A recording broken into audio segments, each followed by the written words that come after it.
You take the blue pill. The story ends. You wake up in your bed and believe whatever you want to believe. You take the red pill. You stay in Wonderland. And I show you how deep the rabbit hole goes.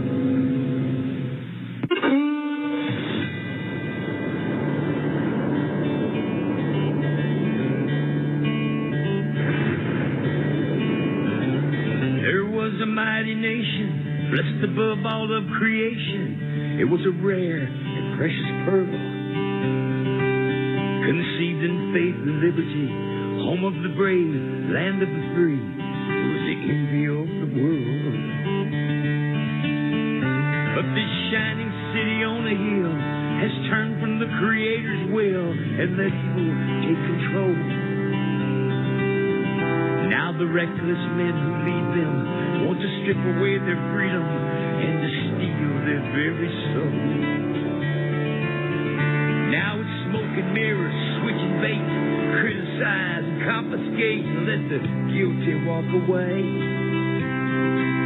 In this once righteous, godly nation, in the halls of education, they forbid a child to pray. They say we need to spread the wealth. They pretend to guard the health of the feeble and the poor, while the hand they hold behind their back confuses and conceals the fact that the wolf is at the door. There's an unseen hand. Today we've got a very interesting a couple of guests, and we've got a real interesting subject, and that is why border security matters and why national sovereignty equals national security. In other words, if we can't protect our borders, we don't have national security or national sovereignty, and therefore we've got to be protecting that. So today we've got a couple of really outstanding guests on the show. Michael Cutler, who is a national security expert. He was with the, certainly as a graduate of Brooklyn College, University of New York, and got a BA in communications. He was a senior special agent of the former INS, Immigration and Natural Resource Naturalization Services. He began his 30-year career in 1971. He's retired now, but he is reporting in a very big way on a lot of the things that are going on in this country. He's got his own radio show, and I'll let him talk about some of those things. Also, we have Chuck Floyd will be on the call. He'll be in the second hour. And Chuck, I've known for a number of years. I've known Michael. He joined me, I believe, for a program we did about a year and a half ago. And Chuck and I have had a number of programs together.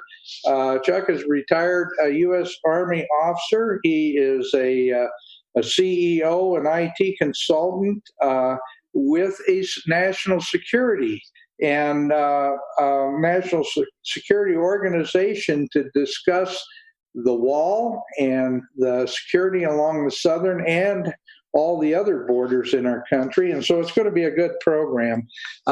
Gentlemen, I want to welcome you to the show. I don't know, Michael, are you on the call right now? Dan, right now it doesn't look like Michael is on the call at the moment. Okay, well, I see that Chuck is. So, Chuck, why don't you go ahead and unmute, and we'll at least bring you in and let you start the program talking about what has been happening in our country with our national security and with our borders and how that all ties together. Chuck, welcome to the show. We'll give another minute. What we've, and this is something that was written by Michael Cutler, and I read it recently, is that the difference between legal immigration and illegal immigration is like the difference between having a house guest and having a burglar. The one is legal, the other one is illegal, and so. Yeah. Chuck is unmuted there. Okay, Chuck, welcome to the radio program, our podcast. I want to thank you for joining us again. We've done this in the past a number of times, but please give our listeners a little bit of a background on the things that you've been working on. You've been involved in national security for a very long time, and maybe some of the background that you've programs that you've done for the government over the years, and how those programs have really expanded into some of the things the Trump administration is now trying to do. Sure. Can you hear me? Can you hear me in a good voice? Yes, very good. Okay, good. First off, I'd like to thank you for being on the program again. Our national security and sovereignty are very, very important to our nation. We have to have secure borders. We have to have sovereign borders in order to succeed as a nation. And again, you look at the coronavirus and what's going on and what our administration has to do from HHS, CBP, and the other agencies in order to control people coming into our country and the access to the virus so it does not spread and kill a lot of Americans. Okay, well, Chuck, I think it's important for people to realize, you know, we've had this conversation before. Neither one of us are against legal immigration. We just don't think our borders ought to be open to just anyone that wants to come in, be they terrorists, be they gang members, be they drug dealers. Frankly, right now, we've got an awful lot of people entering through our very porous borders, and it does create a tremendous national security threat. Yes, I agree. You know, a lot of people don't know my background. I was a U.S. military officer. I have been in what we call the MFO, the Multinational Peacekeeping Force in the Sinai Desert. I've been in Israel a long, long time, Egypt, the whole Middle East area. I know what Israel has done to protect their borders. And so I designed a border security plan for President Bush way back, many years ago along the southern border. That was a layered security program that was basically a mirror image of what the Israelis had done, because I have been very involved with EBIT and a lot of other Israeli companies in design of border security. And so it takes not only a physical barrier like a wall that is an anti-climb wall, but you have to have the sensors, the UAVs, the paved roads, so the CBP can use vehicles to go to certain areas on a quick notice. You have to have the quick reaction teams. You have to have the helicopters. You have to have the IT systems in order to transmit everything back to a security operations center or a national security operations center, so you know what's going on in each sector on a 24/7 basis.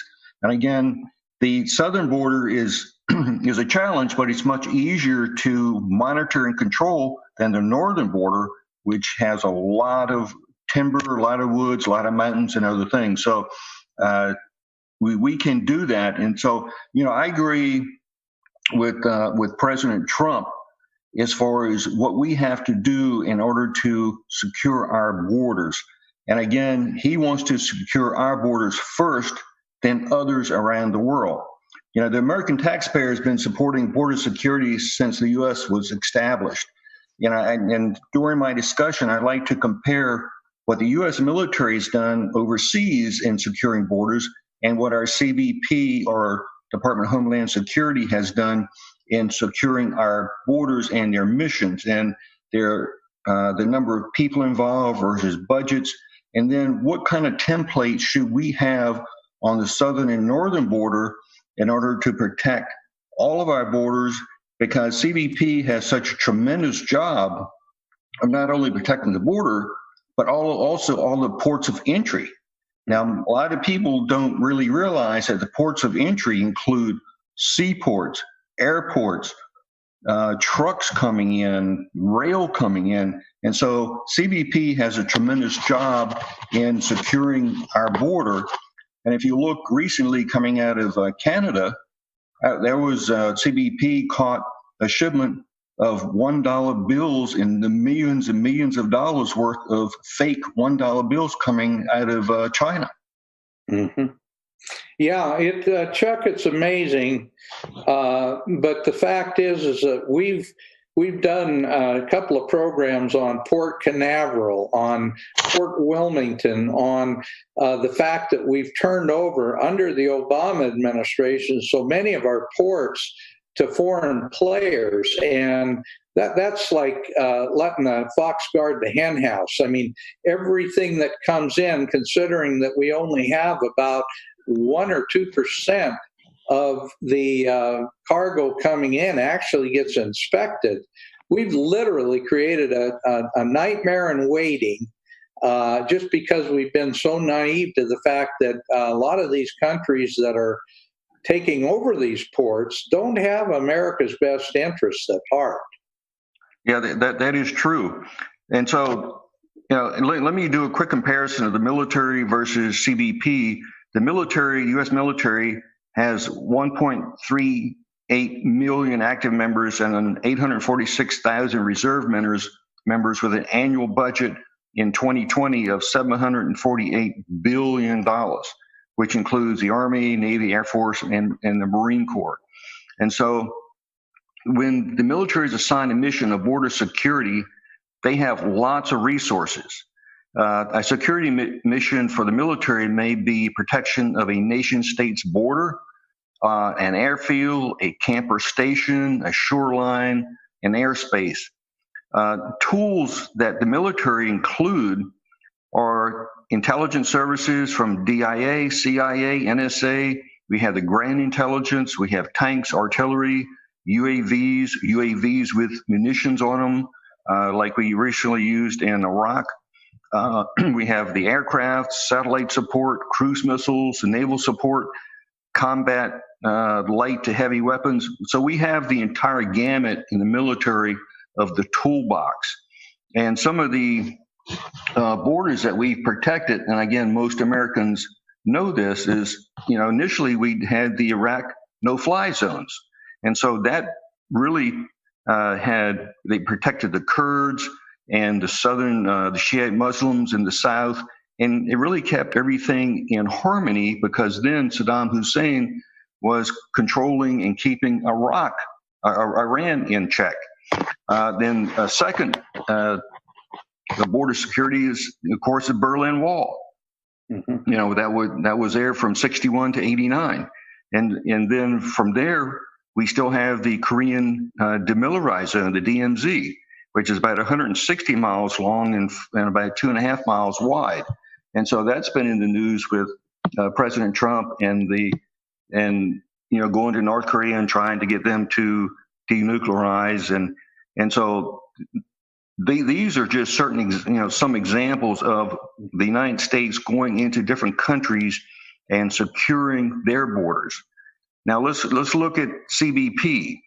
The mission of CBP, it has over 62,000 employees with a budget of $21 billion versus, just under $800 billion of the military. And CBP is one of the world's largest enforcement organizations that is charged with keeping terrorists and their weapons out of the U.S. while facilitating lawful international travel and trade. And so CBP has to guard over 4,500 miles of border with Mexico and Canada, all the ports of entry, seaports, airports, and along our coast. And so they have a very large mission with that amount of personnel. And so some of the tools that CBP has are very limited. And again, you look at Senator Schumer and Nancy Pelosi and all the Democrats. Hey, Dan, by the way, I'm on with you, Dan. Okay, Michael. Let's go ahead and let Chuck finish. And thank you for joining us. Yeah, I'll finish this one point and let Michael take over. So, some of the tools that CBP currently has are very limited. They have limited rules of engagement. They have babysitting duties. They have to coordinate with HHS for all their children that come in unaccompanied. They have limited UAV support with no weapons, only light weapons on the border, limited aircraft, limited small boats or naval craft on the Rio Grande. They have limited canine support, limited quick reaction teams, limited intelligence, and so on. I mean, so the capabilities of CBP are very limited. And one of the most important things that's limited with CBP is the law enforcement chain from the federal to the state to the city to the county, because you have so many of these Democrat areas that have sanctuary policies, and the law enforcement officers in those areas do not coordinate with CBP and especially ICE at all. And so I'll finish up a little bit later after Michael goes, because Michael's got a lot of good items to talk about today. Well, I think the last time both of you gentlemen were on with me was that you were on together was about a little over a year ago. And one of the things that all of us agree on, and that is the New World Order and all these progressive socialists, and we can call them communists, that's what they really are, that the globalist movement is to create a one world communist technocratic government. And the only way they can accomplish the destruction of the United States, which is the last bastion of constitutional Republican, small r Republican government, is to destroy our ability to defend our culture, defend our borders, and to defend ourselves. And so, Michael, leading in with that statement, I know you've got plenty to tell us. Yeah, I do. By the way, it's both parties that are equally responsible. So let's get that straight. It started with Jimmy Carter and Ronald Reagan equally. Reagan gave us the first amnesty. He gave us the visa waiver program. And what most people don't know about that visa waiver program is it included a confidentiality provision. For your audience, if you're not familiar with the work that I've done, I was with the INS for 30 years, the Immigration and Naturalization Service. Started my career as an immigration inspector at Kennedy Airport back in 1971. Spent a year doing the marriage interviews to look for fraud. We uncovered fraud rings involving attorneys and so forth. Then I became a special agent in 1975, rotated through all the squads within the investigations branch in New York City. I was the first INS, Immigration and Naturalization Service representative to the Unified Intelligence Division of DEA. I've arrested and investigated terrorists in the United States. And then in 1991, I was promoted to senior special agent and assigned to the Organized Crime Drug Enforcement Task Force. I've testified before, I believe we're up to 17 congressional hearings in the House and Senate. I provided testimony to the 9/11 Commission. And working not as an agent, but as a civilian who was very upset with what I learned as an agent, I worked with then Senator Al D'Amato in 1981 thereabouts to create the aggravated felon reentry law that makes reentry by criminal aliens a 20-year maximum felony. Up until then, the worst that an alien faced was 2 years. Those cases were never prosecuted because the penalty was so slight.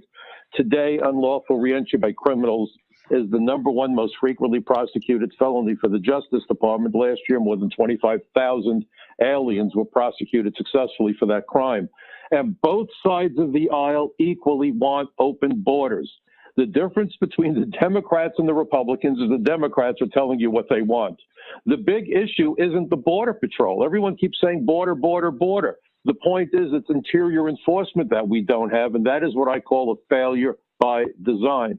Because if you make the border impassable to illegal entrants, people who evade the vetting process, the solution is a device that I could put in your pocket that weighs less than an ounce, and you walk across the border legally. It's a green card. It's a U.S. passport. We have naturalized terrorists because we only have about 6,000 ICE agents, and more than half of them are not doing immigration work. And, you know, everyone says, well, we'll put the military on the border and then we'll be safe. The military doesn't back up immigration. Immigration backs up the military. Think about that. In fact, I've spoken before numerous seminars. I work with the Speakers Bureau in D.C., and they conduct seminars for the brass, for the Air Force, the Navy, so forth, and the intelligence services. I've never gotten pushback on this concept. The primary shared mission of all 5 branches of the U.S. Armed Forces is to keep America's enemies as far from our shores as possible. Up close and in person, that critical task falls to both the Border Patrol and ICE.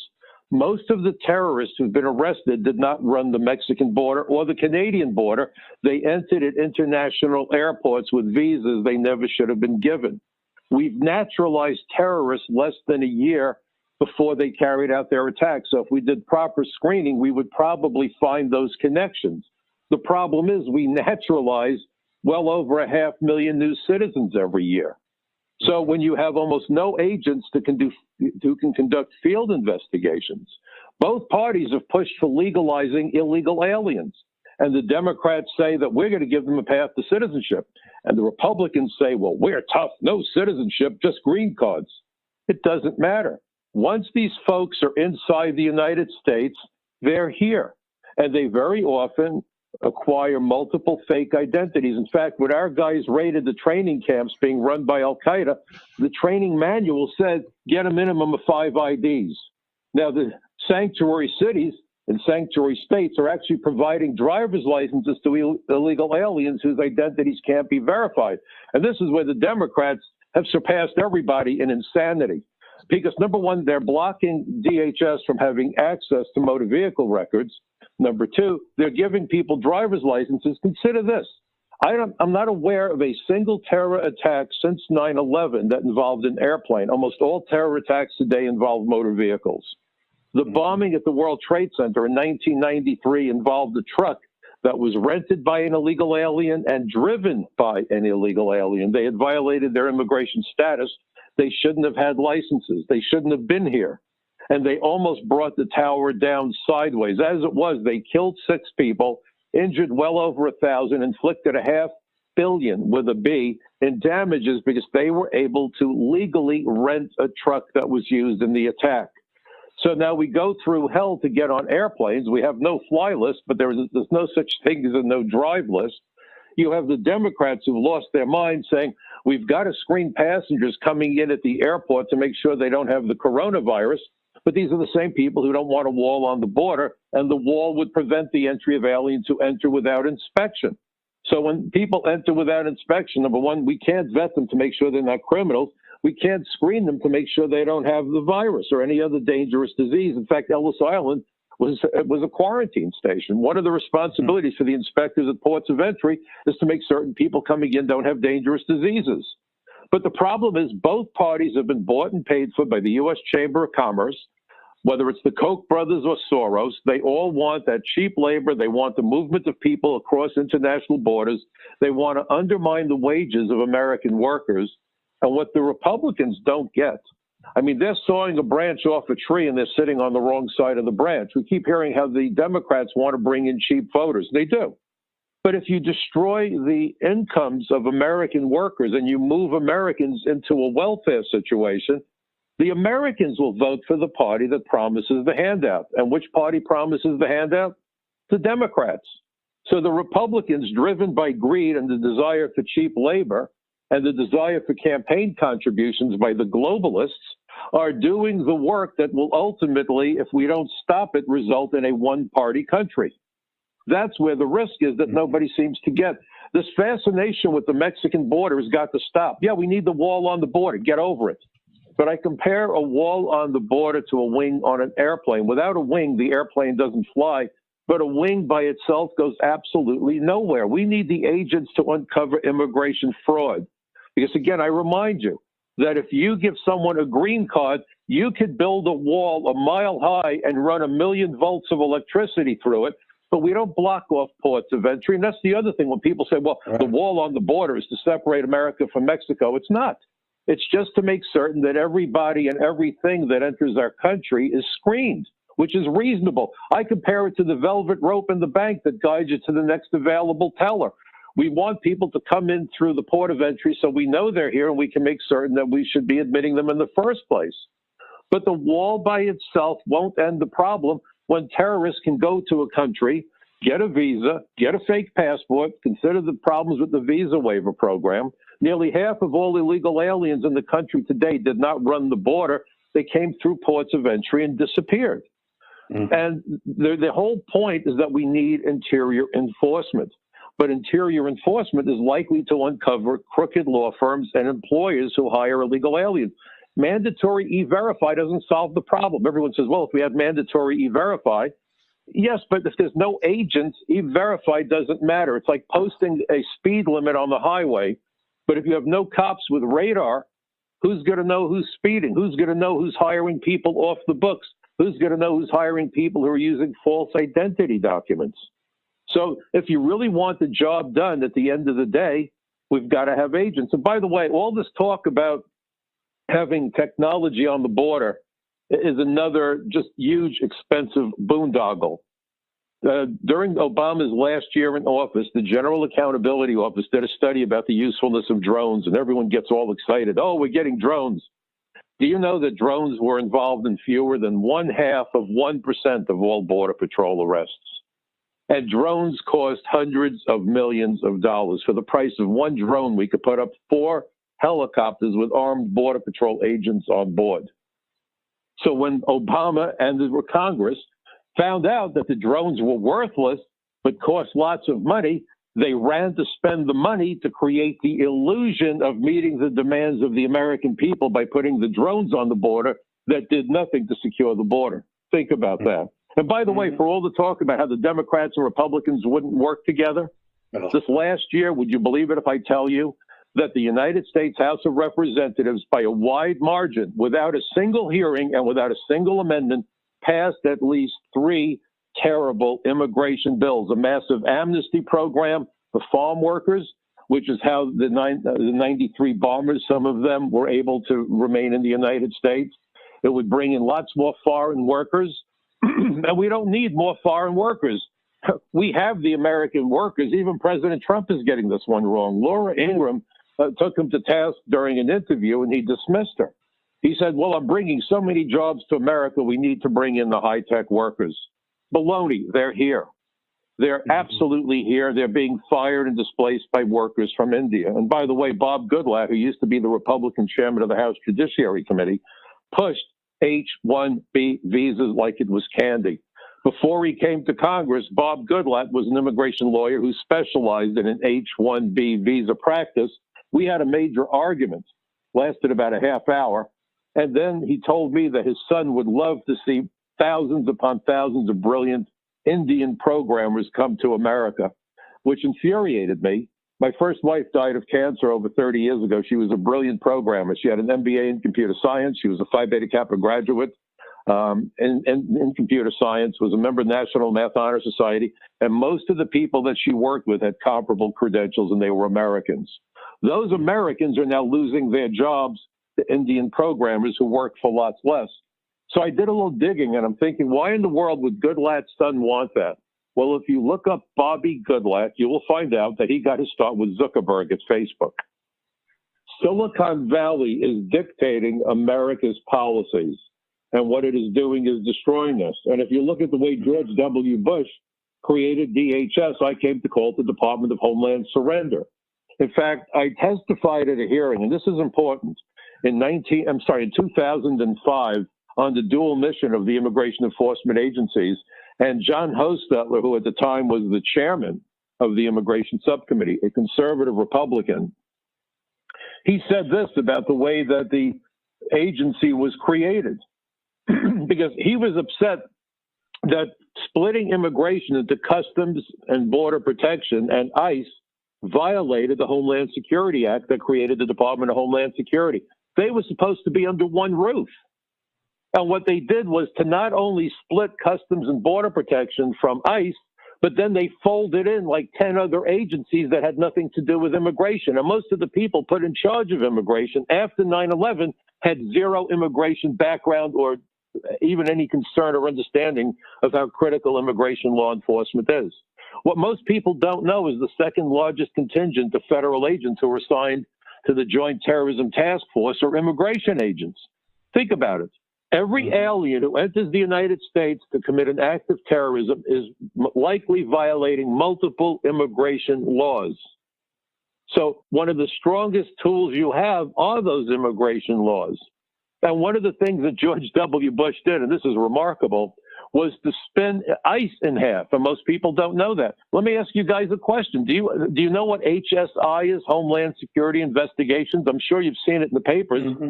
Do you know what Homeland Security Investigations is? Well, I thought I did, yeah. Actually look into the way that Homeland Security programs are being conducted and how they're being conducted. Absolutely not. That's not what it is. Okay. Absolutely not. You couldn't be more wrong. It's a wing of ICE. It's an arm of ICE. Now, think about that.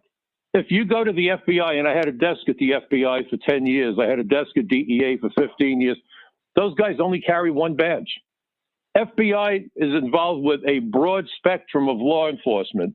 They do intelligence gathering. They work against spies in the United States. They work against terrorists. They work against narcotics, bank robbers, kidnappers, white-collar crime, government corruption, all in their portfolio of laws that they enforce. They carry one badge alone, and it says FBI, Federal Bureau of Investigation.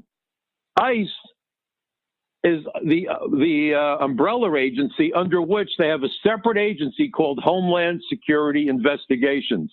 They have different badges, different credentials, different raid jackets, and when you walk into their office, different signage. The whole point that I testified at a congressional hearing about this madness was to get the word immigration off the headlines, so people would not realize that immigration enforcement prevents terror attacks in the United States. This was done by George W. Bush. I was told that every time I testified before Congress or every time my name came up in the Oval Office, he screamed obscenities. I would love to have a videotape of that. I'd laugh my tail off. This whole thing was designed to take down America's borders, period. Let me read a quote to you from John Hostetler. I mean, this is so crystal clear. He said this. This is now the Republican chairman during the Bush administration, chairman of the Immigration Subcommittee. Failure to adhere to the statutory framework established by Homeland Security Act has produced immigration enforcement incoherence that undermines the immigration enforcement mission central to the DHS, undermines the security of our nation's borders and our citizens. And he went on and said this. He explained why he couldn't explain why we were folding in sky marshals and all these other agencies with an agency that had nothing to do with immigration, because everyone knew how critical immigration was. And he explains it this way. The 9/11 terrorists all came to the United States without weapons or contraband. Added customs enforcement would not have stopped 9/11 from happening. What might have foiled al-Qaeda's plan was additional immigration focus, vetting, and enforcement. And so what is needed is a recognition that, one, immigration is a very important national security issue that cannot take a backseat to customs or agriculture. That, two, immigration is a very complex issue, and immigration enforcement agencies need experts in immigration enforcement. And finally, three, the leadership of our immigration agency should be shielded from political pressures to act in a way which could compromise the nation's security. And who was he describing that did all this to do damage to that program? Was George W. Bush. Right. So let's be honest about this. If we're going to point fingers, it's the politicians in general. Trump is the first president, perhaps since Eisenhower, maybe Kennedy, but I would argue Eisenhower, who understands how important sovereign borders are and a sovereign nation is to national security and the well-being of our citizens. Both parties are all in on flooding America with cheap labor so that corporations can make gazillions of dollars, literally at the expense of American lives. And if you look at the media, they wouldn't know the truth if it jumped up and bit them on the nose. This talk about the travel ban that the president implemented was never a travel ban. And one of my biggest problems with Donald Trump is his lousy use of language. And I understand his problem. He's a construction guy. My dad, may he rest in peace, my biggest hero, next to my mom, was a construction worker. He was a tradesman. And I have nothing but respect for American tradesmen. They built this country and continued to build this country. But what he ordered was not a travel ban, but an entry restriction. And it wasn't by executive order. There is standing law that gives the president Absolutely. Total latitude in enforcing immigration law. So understand. In fact, let me read this to you. I have an article. I hope everybody after the program will go to Front Page Magazine. I do a ton of writing for frontpagemag.com. And the title of my latest article, The Coronavirus and China's Travel Ban, and the subtitle, The Left's Lethal Hypocrisy Exposed. And there's a section of law that the president actually was implementing. He called it an executive order, but it shouldn't have been. And it's been used by Carter. It was used by Obama. It was used by George W. Bush. The president has this authority. Let me read this to you. This is under Title 8, United States Code Section 1182, small f in parenthesis. Whenever the president finds that the entry of any aliens or of any class of aliens into the United States would be detrimental to the interests of the United States. That is as low a bar as you could imagine. Detrimental to the interests of the United States. He, the president, now understand, this is the president acting by himself. That's his authority. The president may, by proclamation, and for such period as he shall deem necessary, suspend the entry of all aliens or of any class of aliens as immigrants or non-immigrants, even if they have green cards, folks, okay, immigrants or non-immigrants, or impose on the entry of aliens any restrictions that he may deem to be appropriate. So he has that authority. And now what he has done is to increase the number of countries on the list where we're restricting their entry because we're not properly able to vet these individuals. So Nancy Pelosi came out and makes this unbelievable statement. And it's interesting because he made that statement in the wake of this press release issued January 31st by the Justice Department. And here's the headline: fugitive wanted by Iraq for murder on an Iraqi police officer arrested in Arizona. And this individual, Ali Yusuf Ahmed al-Nouri, is wanted as a leader in al-Qaeda. And where was he found? In Arizona. There's no information as to where, when, or how he entered the United States or why he was here. But he's wanted for the murder of police officers in Iraq.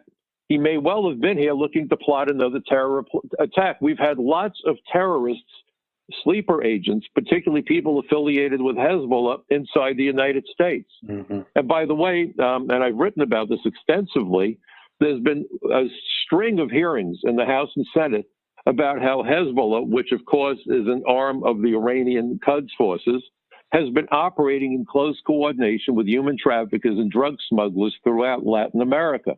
And how the Quds forces, General Soleimani, who was taken out by our guys, was running the Quds forces, and they have established a beachhead literally in Venezuela, working in close conjunction with the Venezuelan government. There's also terror training camps in the tri-border region of Brazil. So we have all of these hearings about the dangers we face coming from the south because of what is happening south of that border that separates the United States from Mexico. Neither party wanted to build the border wall. You had the Republicans and you have the Republicans controlling both houses of Congress during the first 2 years of President Trump's presidency. Did they give him the money for the wall? Absolutely not.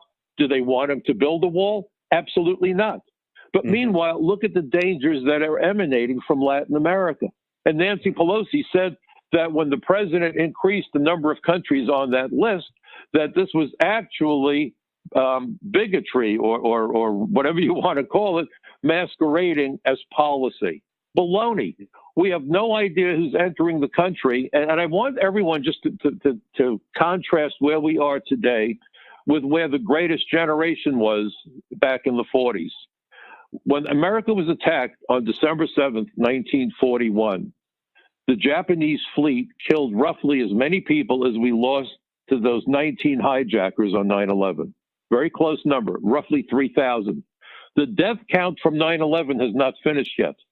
Every single week, I'm a New Yorker, those ashes landed on my house. My neighbors were killed on 9/11, okay? And every week I pick up a newspaper, turn on the radio, another first responder has perished because of 9/11 related illness. By now, the death toll is probably up to 10,000. God only knows, but nobody talks about that. So we had the entire Japanese fleet attack Pearl Harbor on December 7th, 1941. It took 44 months. That was it. The United States, working with its allies, built fleets of airplanes that had never existed before, bombers, fighter planes. I mean, think about it. In 1941, naval aviators were being trained in Stearman biplanes. 44 months later, the U.S. Air Force, the Army Air Corps, as it first came to be known, was flying the P-51 Mustang, which could reach 40,000 feet and travel at more than 400 miles an hour. 44 months. We built battleships, aircraft carriers, nuclear weapons. We stopped at nothing. We ended the war. We were attacked in 1993 twice. The shooting at the CIA by Kansi, a Pakistani national who applied for political asylum. By the way, how did he carry out the attack? He drove a courier van. That's how he drove into the parking lot of CIA headquarters in Virginia. The bombing a month later involved a truck. And now we're giving driver's licenses to millions of people who can't prove who they are. And the left will tell you, oh, we have to protect the environment. Okay, so how do you protect the environment? How else? You give millions of people driver's licenses so they can drive cars, cause more congestion and more pollution. But never mind that hypocrisy. It's also enabling bad guys to operate within our borders and potentially carry out terrorist attacks. Now, by the way, let's again contrast General Eisenhower when he became president, and I would argue he was one of America's best presidents, most incredible resumes. He was the architect of D-Day.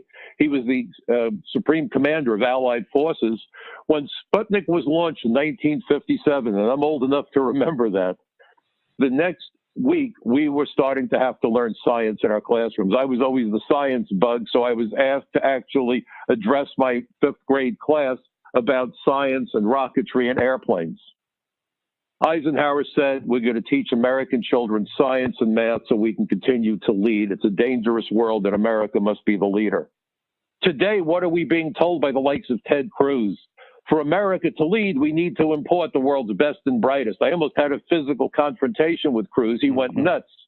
I walked up to him after one of his ridiculous speeches and I said, Senator, I got to tell you, all this talk about importing the world's best and brightest, I'm from Brooklyn, and where I come from, we have a name for the world's best and brightest. We call them Americans. And you would have thought I took a hot poker and shoved it up his tailpipe the way he reacted to it. You tell me I'm getting something wrong here, guys.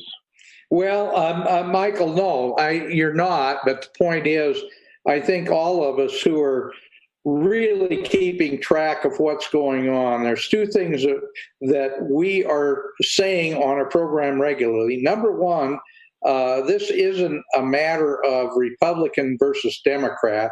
It's absolutely right. A problem of progressive socialists or communists is a better term for them, against those who believe in individualism and freedom, which is the rest of us.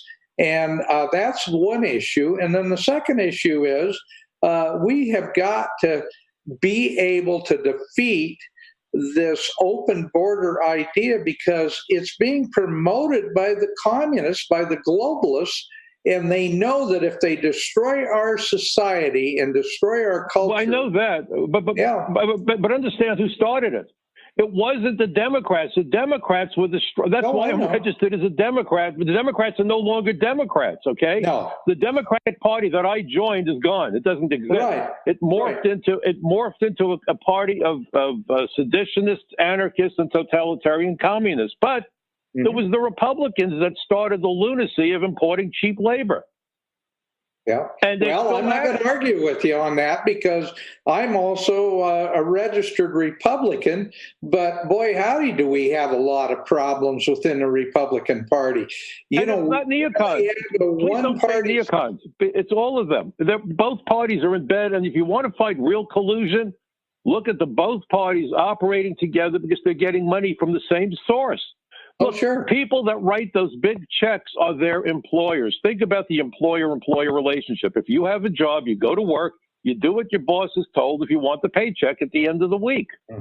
Their employer is the guy that writes the big check. And the lie that they tell, oh, I'm not taking those big bucks. I'm only taking small contributions. Sure, the party is a money launderer. So the big bucks go to the party, and the party disperses it to their chosen. Am I right or wrong on this? No, absolutely.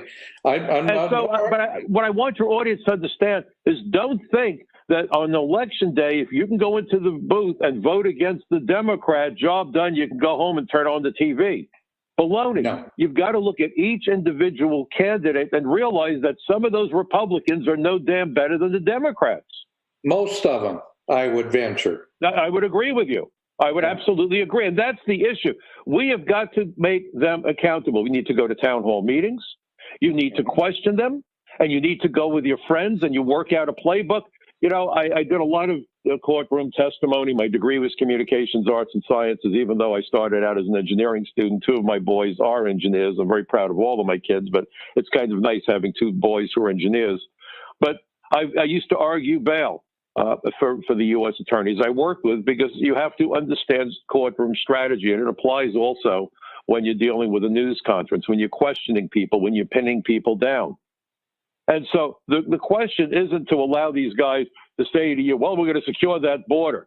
And then everyone claps like a bunch of trained seals, and they go home and they think they're voting for something that they're not really voting for. The question has to be, when will you provide enough ICE agents so that the laws of our immigration laws can be enforced from within the interior? Because one way or the other, the bad guys have a common goal. It's to get to the cities of the United States, whether they're engaged in drugs, whether they're displacing American workers, whether they're planning the next terror attack. Getting past the border is only the first step. And the border exists along our 95,000 miles of coastline. It exists along our northern borders and our southern borders, and it exists at our international airports. But they're all coming to America with the goal of getting to the inner city. What most people don't even realize, do you know which city in the United States, at least on paper, has the greatest number of illegal aliens? I think it's Minneapolis, but I'm not sure. No, not even close. It's New York City. New York City, yeah. New York City. Probably half the people in New York City are here either as immigrants or non-immigrants violating the law. And that's a huge problem, because remember, two Tsarnaev brothers wreaked havoc in Boston back on April 15th, 2013. See, this is asymmetrical warfare. They don't need to send us millions of soldiers. All they have to do is send in a couple of bad actors with weapons or a plan. And by the way, we're educating our adversaries. And then Donald Trump is doing something about that also. So, of course, that creates more problems. The chairman of Harvard's chemistry and biology department was just arrested and charged with colluding with Chinese scientists. And he's one of many. So understand the problem. We've educated our adversaries. We've educated terrorists. There was a terror case where a couple of terrorists who'd become naturalized U.S. citizens were caught in an undercover tape describing their universities where they studied mechanical engineering and biomechanical engineering, okay? And what did they call their university? Jihad University. So when we keep emphasizing the Mexican border, we are ignoring 90% of the problem. You know, I call this the immigration colander. The Mexican border has got to be secured, but that's only one hole in the bottom of that colander. You don't plug one hole in a colander and call it a bucket. And you only need one hole in the bottom of your boat for that boat to wind up at the bottom of the lake. So this all-encompassing fascination with the Mexican border has absolutely got to stop. The problem is that immigration law enforcement, going back to when I hired on in 1971, has been driven by the Border Patrol.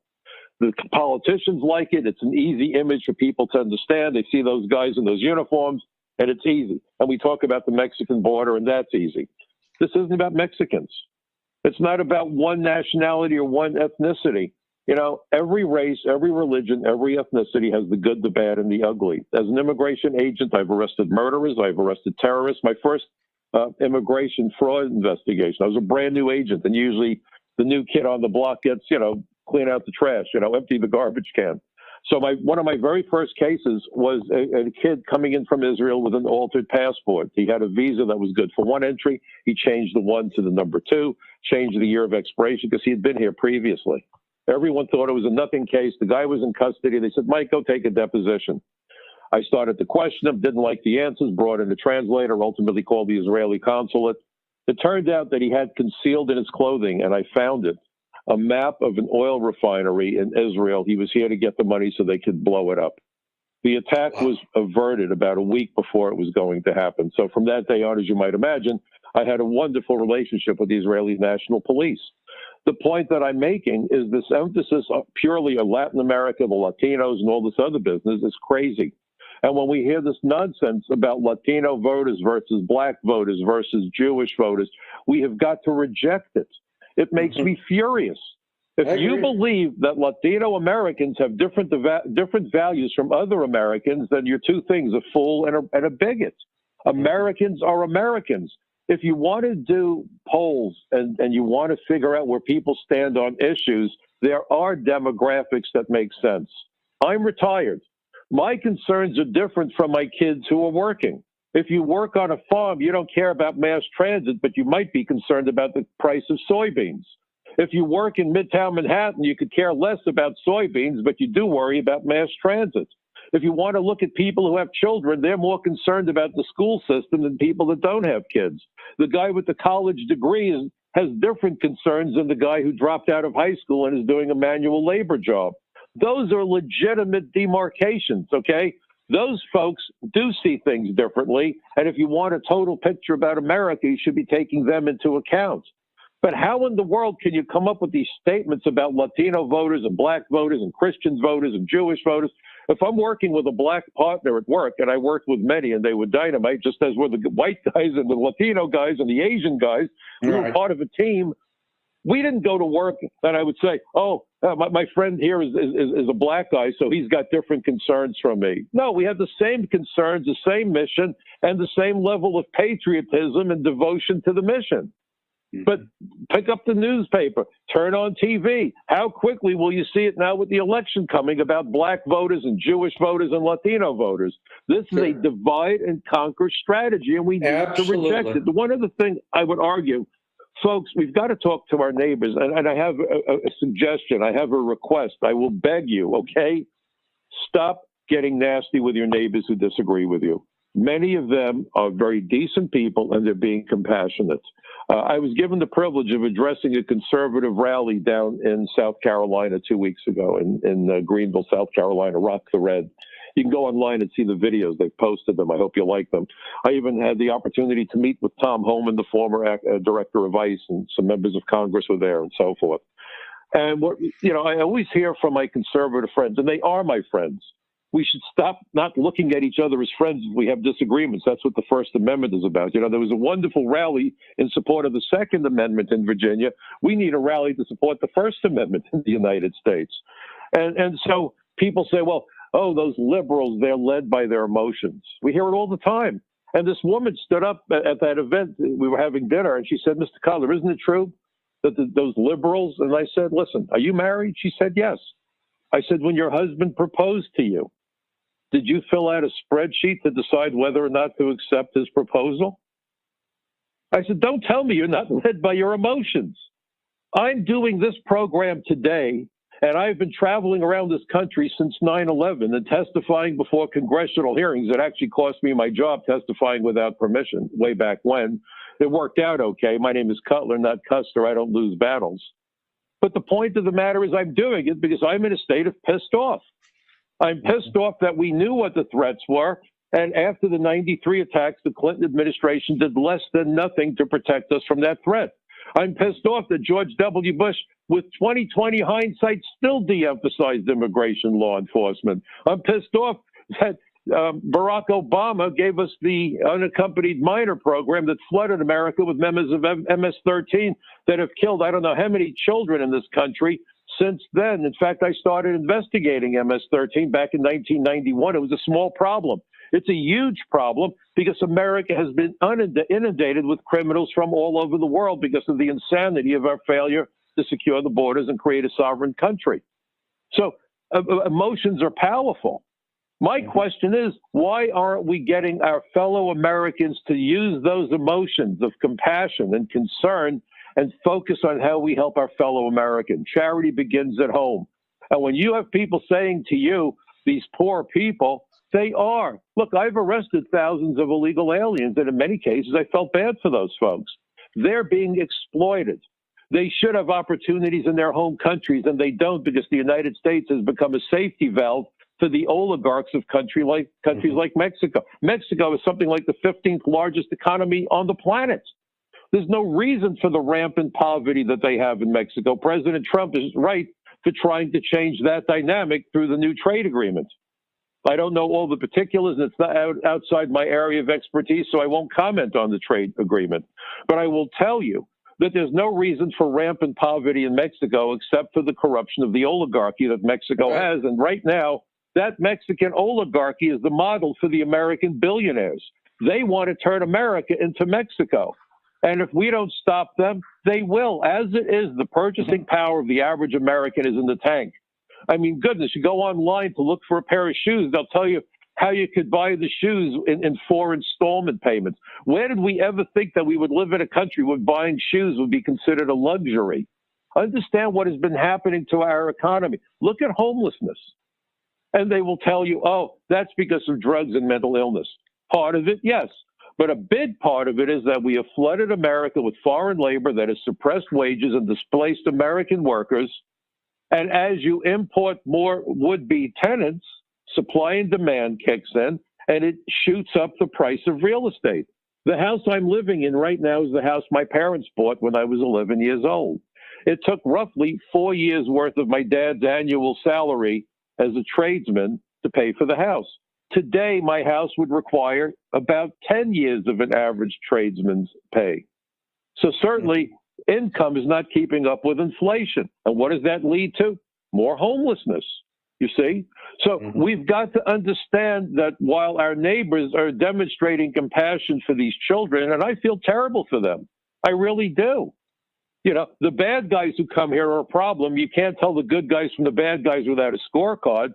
And when you flood the system with so many aliens, there's no time to scrutinize anyone's application.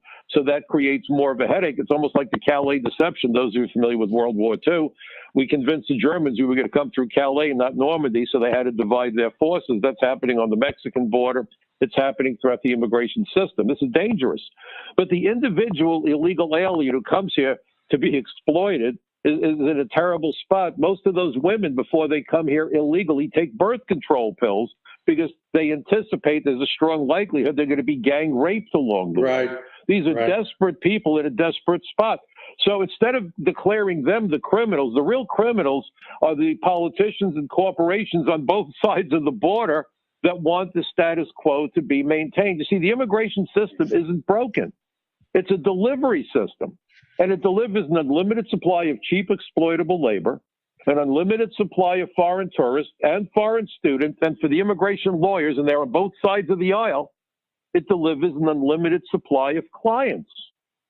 So if you want to have a conversation with your neighbors, instead of demeaning the fact that they're being compassionate, explain to them, hey, wait a minute. Why is it that so many American kids live in poverty? Do you know that there's roughly 500,000 American children living in foster care?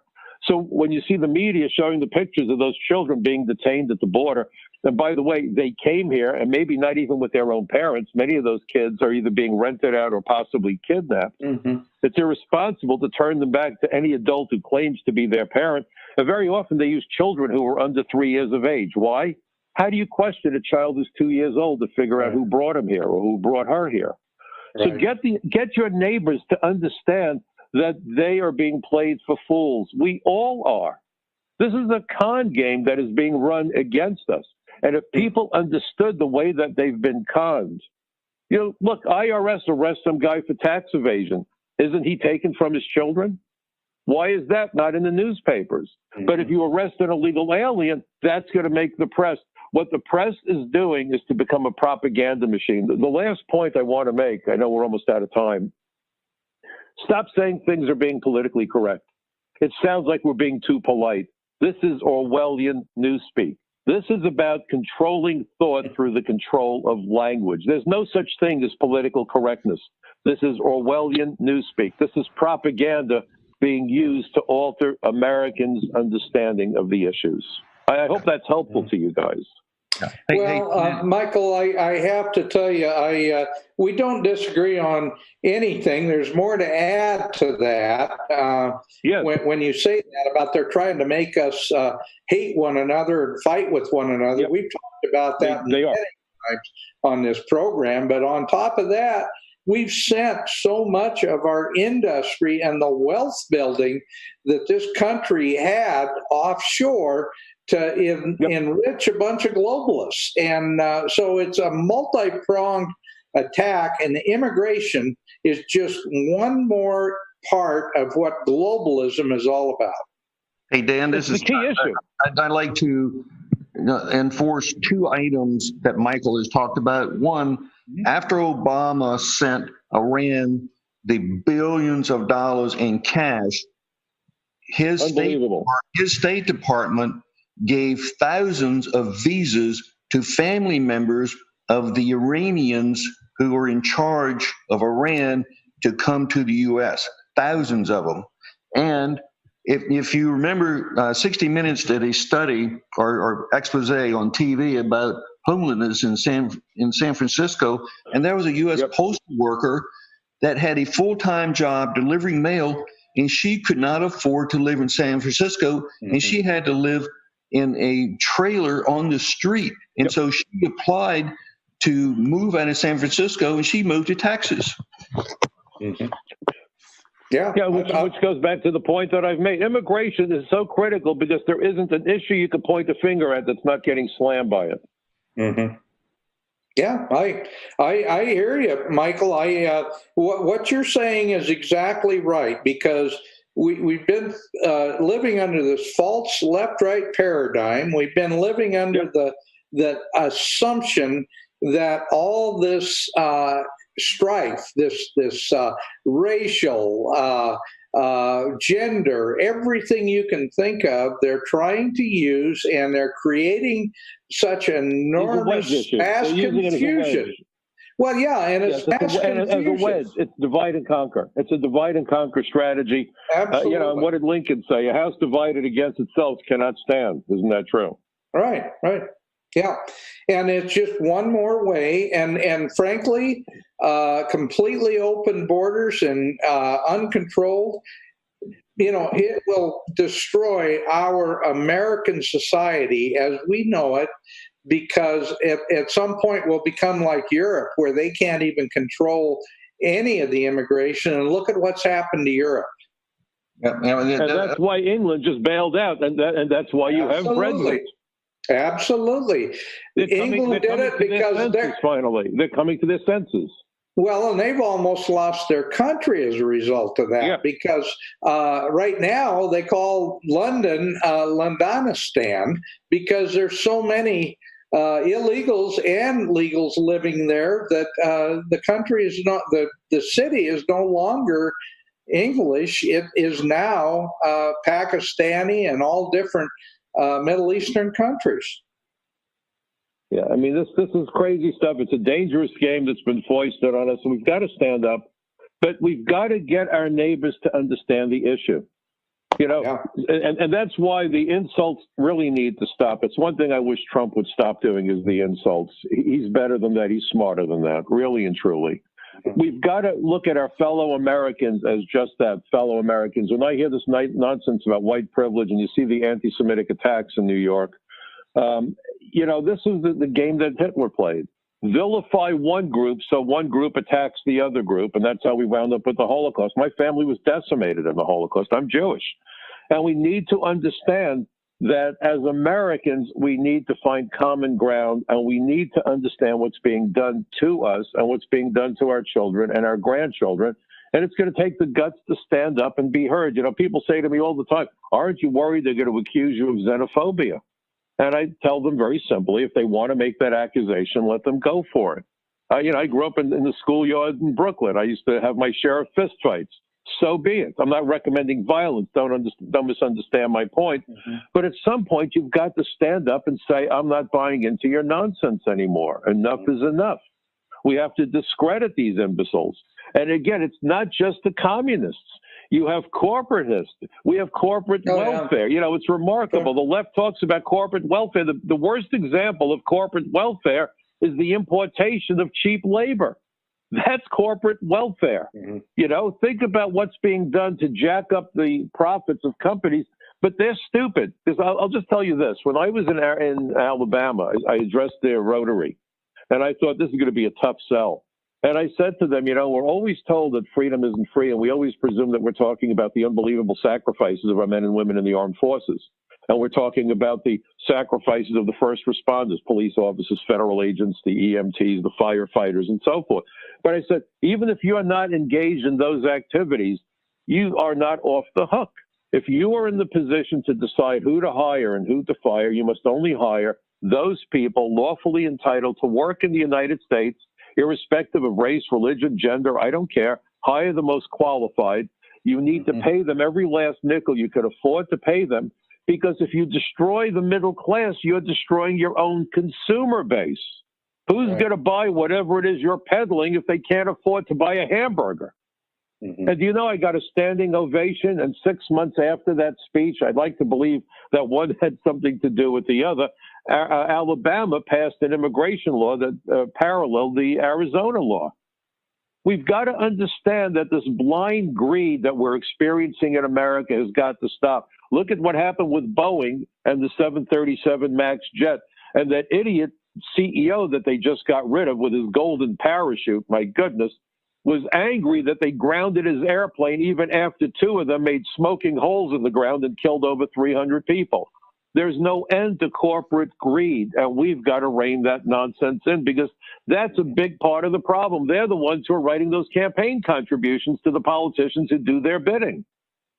No, there's no question. The same thing with the banking fraternity, pharmaceuticals. Oh my goodness! Don't get me going on banks. There's so much money going on right now, and Michael, the drug trade is funding Wall Street banking and real estate. I love what Bob Hope said about bankers. He said they're nobody's friend. They only lend you money after you could prove you didn't need it in the first place. And my comment about banks is that I never knew that 3-Card Monte was a product. Yeah. How does that work for you? Yeah, well, that works. And the truth is, you're right. We're suffering from cultural Marxism and corporate fascism. There's no question. Yes. And that goes back to the old John Birch Society thing, saying communists and fascists are not on opposite sides of the spectrum. They're basically two sides to the same leaf. The only difference between fascism and communism is one is national socialism, the other is international socialism, and both of them are going to destroy our country, no question. Amazing stuff. Look, I want to thank you for having me on the program and covering the topics. I hope that everybody will check out my website at michaelcutler.net, CUTLER. I do a blog talk radio show Friday night, the Michael Cutler Hour, 7 o'clock East Coast time. I'm also working with Dennis Michael Lynch. I do podcasts for Dennis at Team DML. That's a subscription service. And again, my articles are at Front Page Magazine, frontpagemag.com. But folks, you've got to get yourself educated in the issues so that you know when you're being deceived. What politicians promise you isn't what they're giving you. You know, the final thought, I compare politicians to magicians. You know, when the magician says he's going to cut that very pretty young lady in half, everybody knows that if he really does it, he's going to go to jail. No one's ever going to work with him again. And God knows, maybe he was hoping to have dinner with her that night. So he creates this illusion that he cut her in half, and at the end of the day, or at the end of the act, she jumps up on stage and gets a round of applause. The politicians know that most Americans want secure borders and fair but effective immigration law enforcement. And the politicians know that if they actually deliver it, the campaign contributions will stop.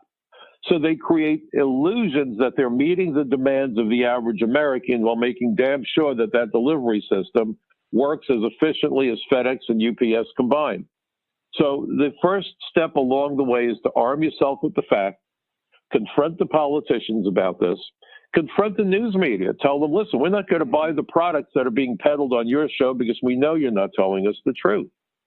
When Newsweek magazine, by the way, wrote about this terrorist suspect who was arrested in Arizona, they left immigration out altogether. They didn't even say Homeland Security investigations. But again, the mere fact that they use the term Homeland Security investigations is deceptive. It's really ICE. But George W. Bush's goal was to take immigration out of the public consciousness. I mean, do you wonder why Jeb Bush said illegal immigration was an act of love? I wrote a piece about that back then, where I said that Jeb was looking for love in all the wrong places. Well, and Michael, the Bush family have been known for a long time as globalists. I mean, they promote that whole idea that this is all about. Herbert Walker talked about a new world order. Right. Yeah, exactly. And that's why what I want. But the point I want to hammer home for your audience is don't just think because there's an R after a candidate's name that he's automatically or she's automatically the person to vote for.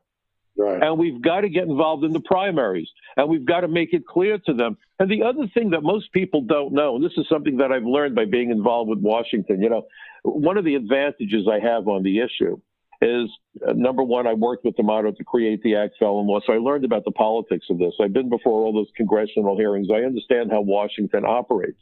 I also understand what goes on with the news media, having done thousands of TV interviews, how they edit and censor the material that you're getting. And certainly I know how immigration works, having been an agent.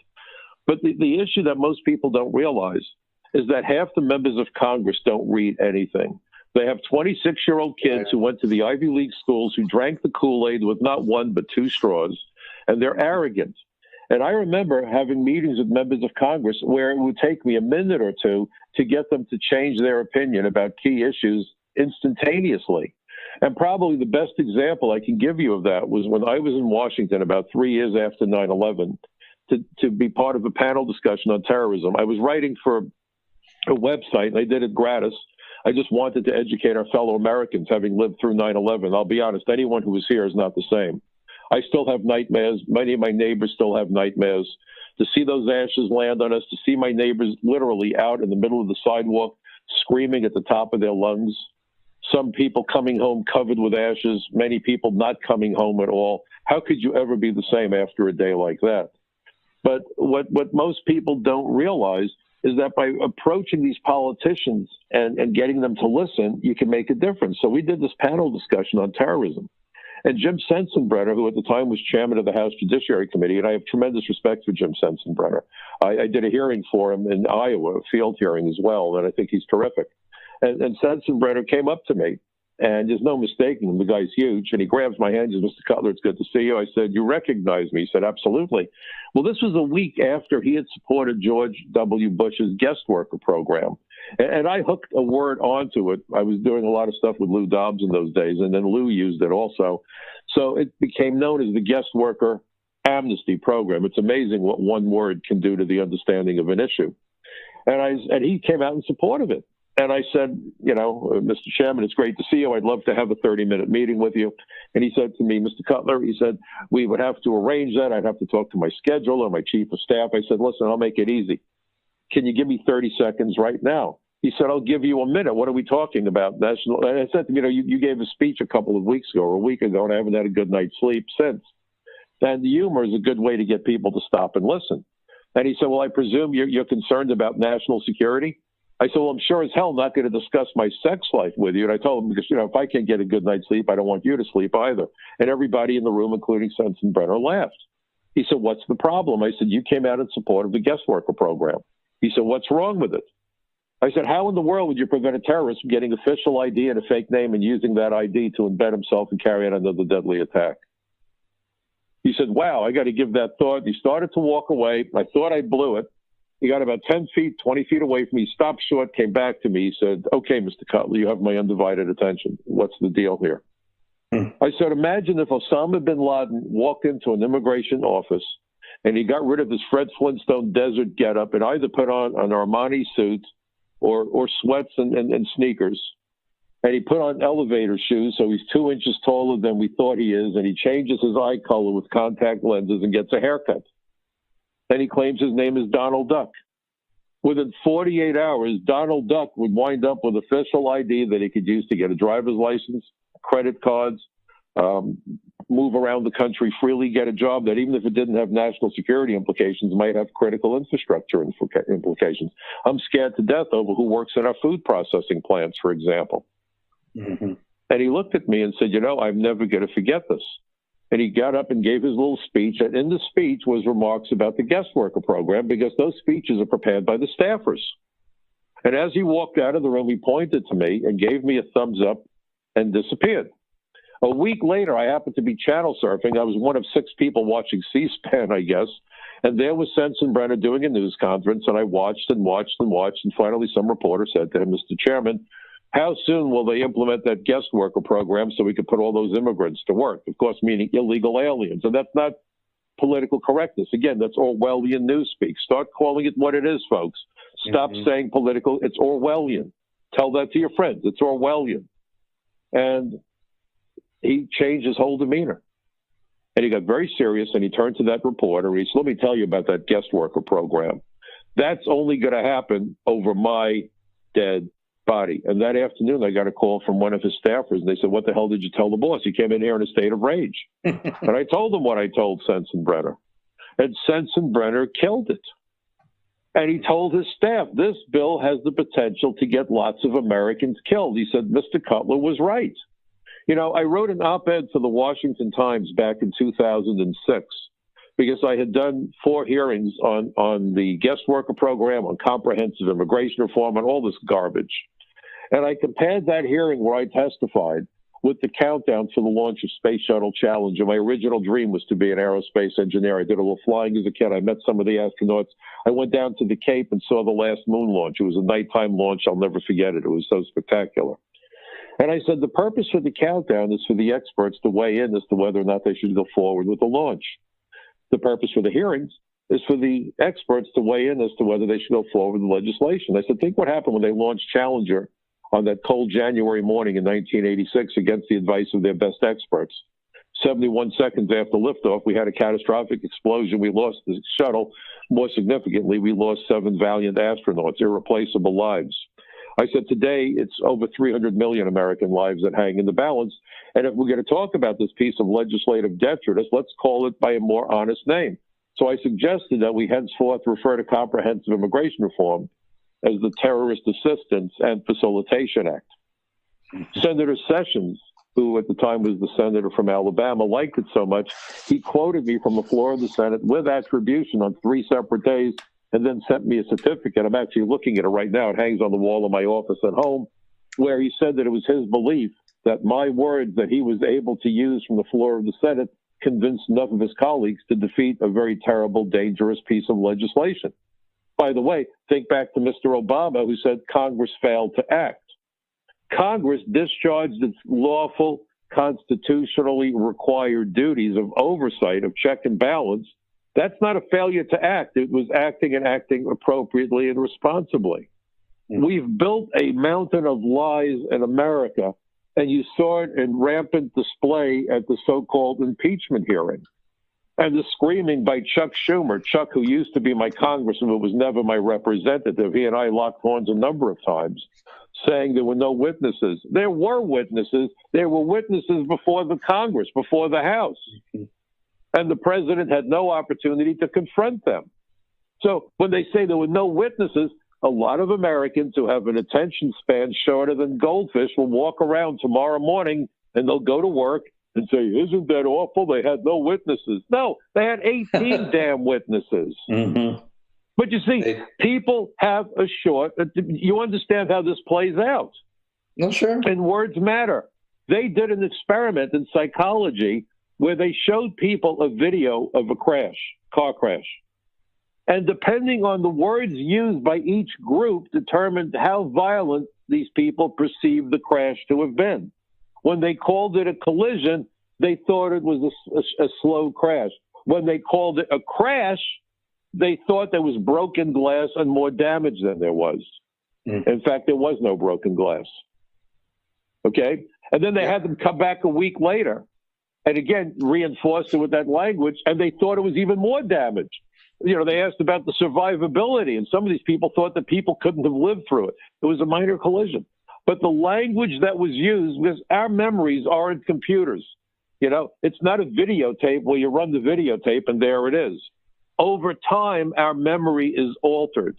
It's altered by what we hear. It's altered by what we think about. And it's altered by how people discuss things with you, which is why when you're in a jury, and I was on 2 juries, you're told don't discuss the case. Because people will confuse each other. It will alter how you remember testimony, believe it or not. And so what the politicians and the media do is they use language games to alter perceptions. They call people immigrants when they're illegal aliens. And then they'll say, well, we're a nation of immigrants. And my answer is, yes, we are, but we're not a nation of trespassers. You see, we've got to use the same language tools to support our position and make people understand that, number one, when someone is desperate for a job, I don't vilify them. Oh, they're all criminals. You know, when I hear that kind of garbage, it infuriates me, because if you're desperate, you're going to do desperate things. Girls turn to prostitution out of desperation. People will rob a store out of desperation. I'm not going to be quote unquote a bleeding heart, but how many stories have we heard about a compassionate cop who sees someone stealing a loaf of bread and he fills up a bag of groceries and buys it for the guy, because that guy's desperate. All he's thinking about, maybe he has a child at home and that child hasn't eaten. And so we have people who come here who are desperate. Let's make no mistake about it. And we sound like a bunch of idiots when we attack the person who's desperate trying to feed his children. This shouldn't be happening anywhere in the world, but we can't solve world hunger by allowing 3 billion people come to the United States. That doesn't work. We'd be better off demanding, as Trump is trying to do with Mexico and Central America, that they do a better job of caring for their own citizens within their own borders. That's the compassionate way of dealing with this stuff. And Michael, would you agree or disagree with me? No, I agree. But what we need to do is we need to strengthen what made America great, and when we can do that, and we can be an example for the world, there's a greater likelihood that those other countries around the world, they're the ones that should be. Those living under communism are the ones that should be the ones that are being attacked from within, not the last bastion of freedom in this world. But look what we're doing. But look what we're doing now. You're taking American kids, they're going to college, they're running up student loans that look like a mortgage payment, and then they can't get a job because you have people like Goodlatte and others who want to flood America with foreign workers. Absolutely. Or offshore. Now they're offshoring a lot of our white-collar jobs as well. Michael, I would love to have you come back, because I don't want to leave Chuck Floyd out of the. Oh, sorry, no, I don't want to step on Chuck's time, and I said an hour, so forgive me, Chuck. I didn't mean to be impolite here. Oh, no, that's fine. This is a very important topic, and I can cover my border stuff in 30 minutes. So we have 8 to 10 more minutes of discussion with you, because this is very important. It is, because you look at. And by the way, I'll tell you one. I'll give you one other quick pet peeve, and I want everyone to think about this. There is no reason, and when I see some elitists do this, it angers me. There's no reason not to provide free college for American kids if it's a field of study where we need the workers and they're maintaining a grade point average. I had lost my parents to cancer when I was in college. I was going to Brooklyn College, which was essentially a free school. If I had to pay tuition, I would have had to drop out. Thank God I was able to stay there, get my degree, and I wound up becoming a federal agent. We're taking money that should go to children with learning disabilities. My youngest son has a form of autism. He has Asperger's. Because of early intervention, we thought he had a bleak future. Well, I got to tell you, he's one of my 2 boys who are an engineer. He graduated with honors. He's a mechanical engineer, and he has an amazing job doing the work that he's passionate about. It doesn't get better than that. But lots of that money that should be going to help American children with learning disabilities is now being used to pay for English as a second language. The folks in America need to wake up and understand compassion is important, but let's apply it to Americans first. You give charity only when you're able to feed your own children. You'd be a fool to give money to charity if you didn't have enough money to give your kids a meal at night. And there's so much poverty in America. And when I see this nonsense about these movie stars who go halfway across the world to adopt a child when we have 500,000 American kids living in foster care, it frosts my tail. We ought to be looking at America's children as America's future. In the old days, that's how corporations saw American kids. That's when you had the GE College Bowl and the Westinghouse Science Foundation, the idea of cultivating American talent. That goes back to Eisenhower. And today, we have a shortage. Great, let's call India. Why? Why? We have 330 million Americans and we need to go elsewhere for talent? Yes, if someone's exceptional, the Albert Einsteins and the Elon Musks, absolutely invite them in. And I usually get this argument, oh, you wouldn't have brought them in. No, I would. But when you're bringing in hundreds of thousands of foreign workers, the only thing exceptional about those workers is their willingness to work for exceptionally low wages under exceptionally adverse conditions. Right. And any member of Congress who wants to increase the number of foreign workers coming to America needs to be put on the unemployment line himself or herself. What do you think of that statement? Well, as a matter of fact, I think they, more than that, they should be subject to the kind of lousy wages, and that's another story altogether. Not become millionaires while they're in office, become millionaires by positioning themselves to take advantage of every sorry deal under the sun that comes down from. Isn't that amazing? Isn't that amazing? Isn't that amazing? I mean, we go right down the list. I mean, Dennis Hastert, the child molester, goes to Washington worth $300,000, and less than a decade later, he's worth almost $10 million. I don't think he was saving his Senate paycheck or his House paycheck. No, you're completely right. Look, it's a corrupt system. It has become a corrupt system. It is as simple as there's no other way to describe it. Right.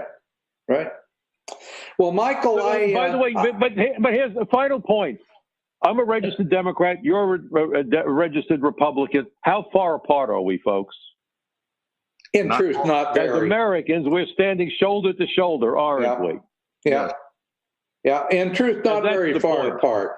Because in truth, if we believe in America, we believe in American exceptionalism and the things that made this country great, which is liberty and property rights and all these other things. As long as we agree on that, it doesn't matter what they call us.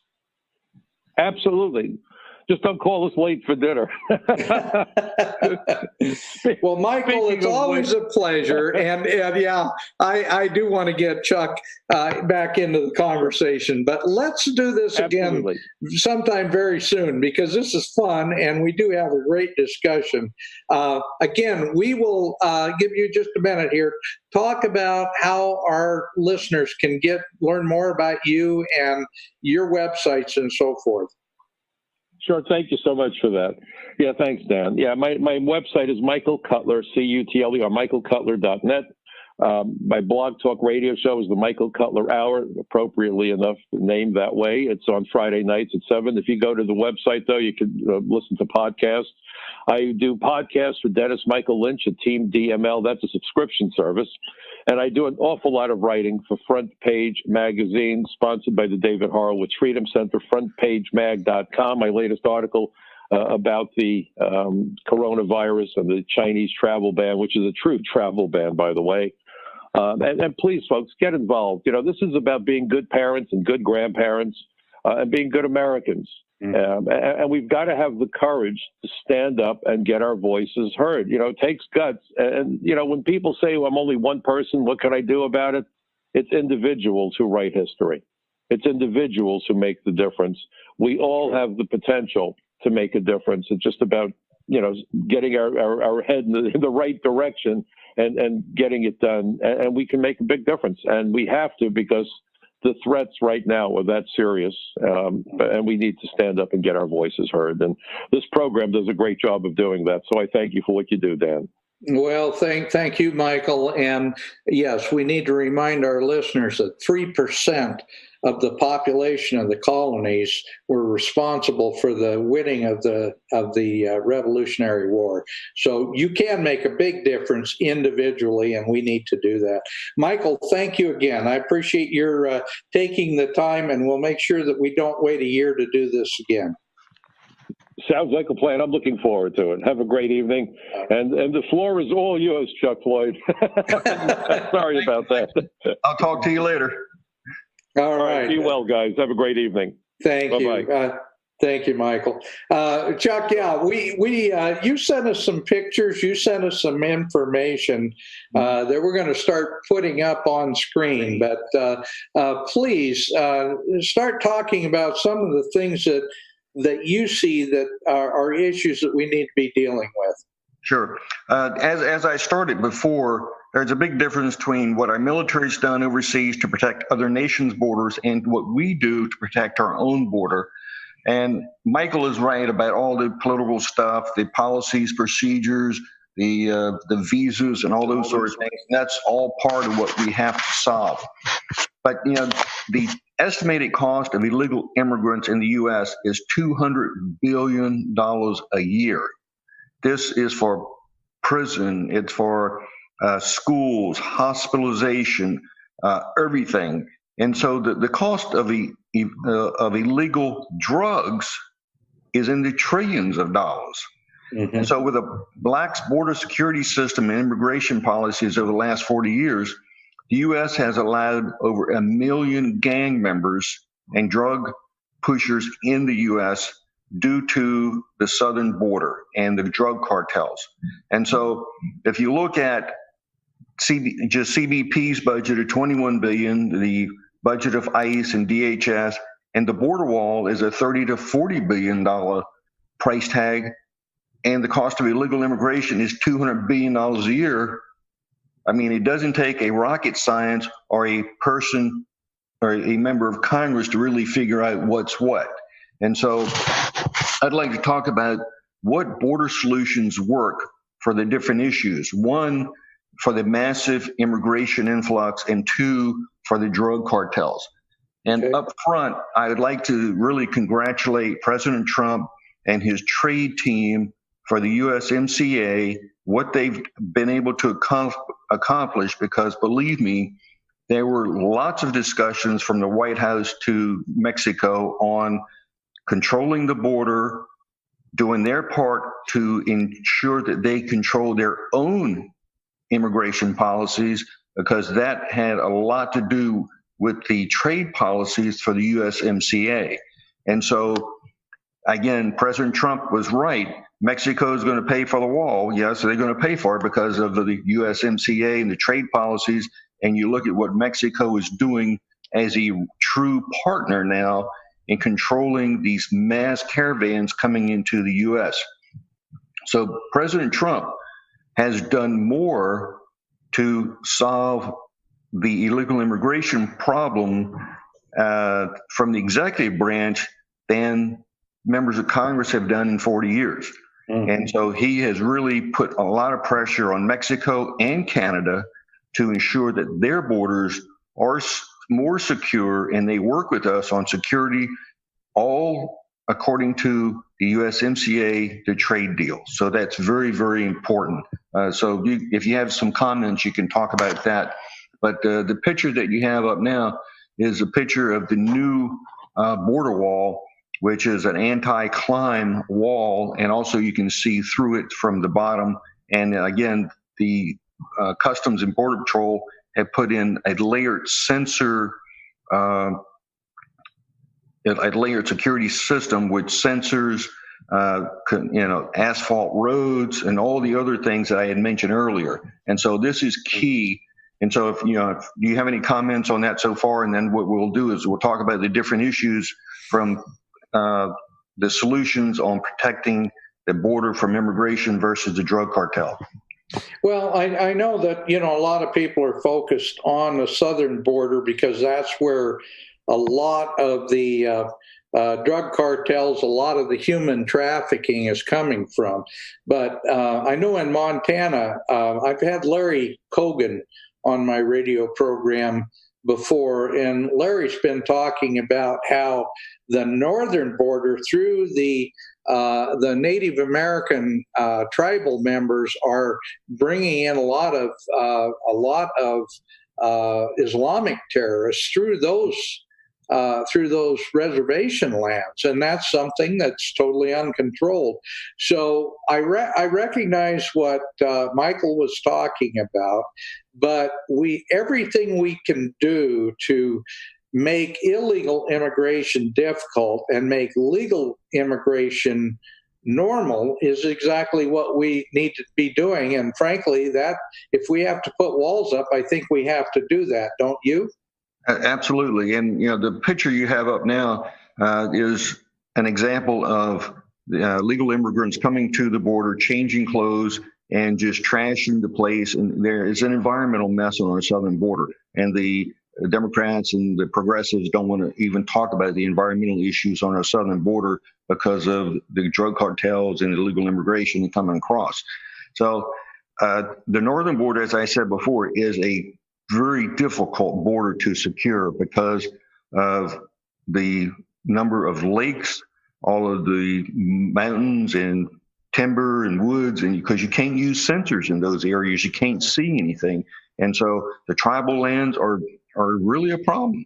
And so, the CBP has a very difficult job, especially in the northwest part of the nation. And again, you're seeing more terrorist and illegal activity coming across the Canadian border and from years past, just because a lot of the southern border is getting more secure. And so the drug cartels and the human traffickers in China and other parts of the world are bringing people in through Canada because it's much easier to get into Canada than it is to the U.S.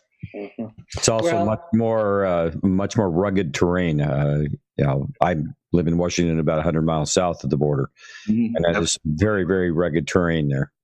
Yep. Yeah, the picture you have up now is what they call a rape tree. And so, a lot of the females that come across the border, they're raped when they get into these stop areas where they change before they get to the border, and they, throw their panties and bras up on the tree.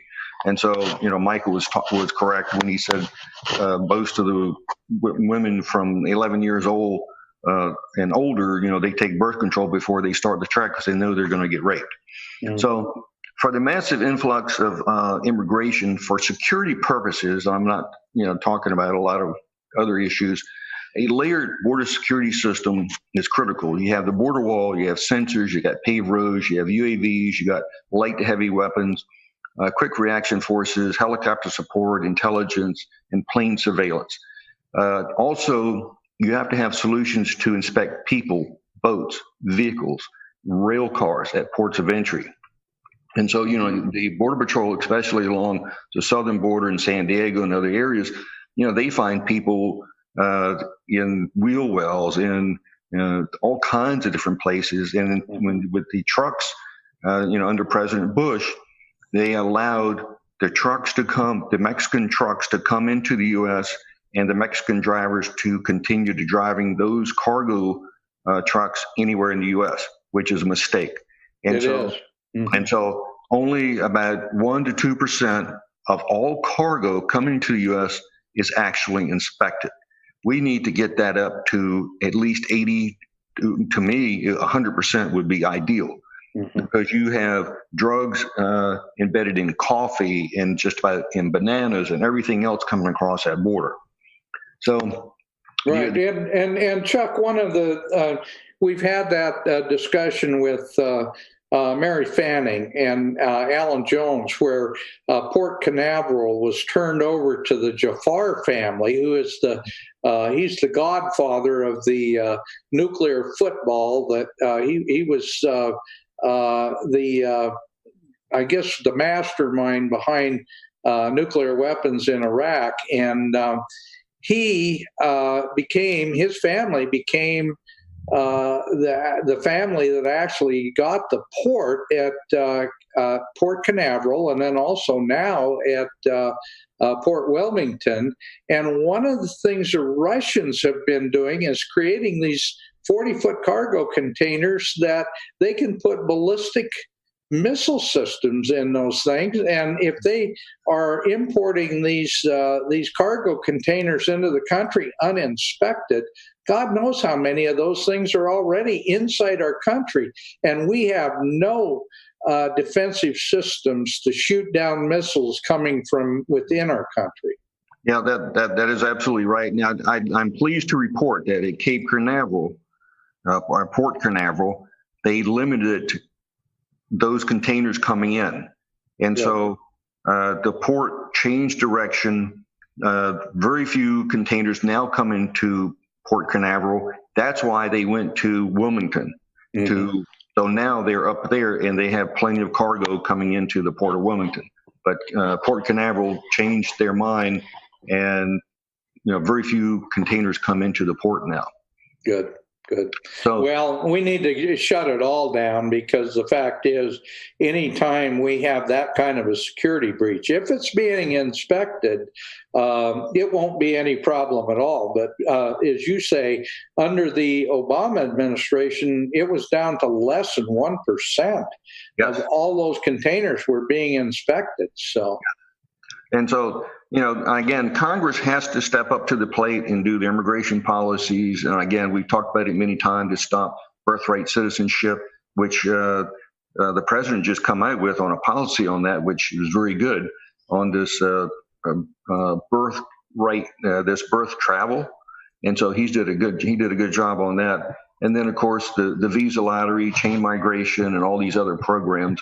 And one of the big items that we need for enforcement is that the sanctuary policies issued by the Democrats and progressives in states, cities, and counties has got to stop. Because all of the law enforcement agencies, from the federal all the way down to the local guy on the border, all have to work together. And again, if you get off the border, it's ICE responsibility, not a CBP responsibility. And so,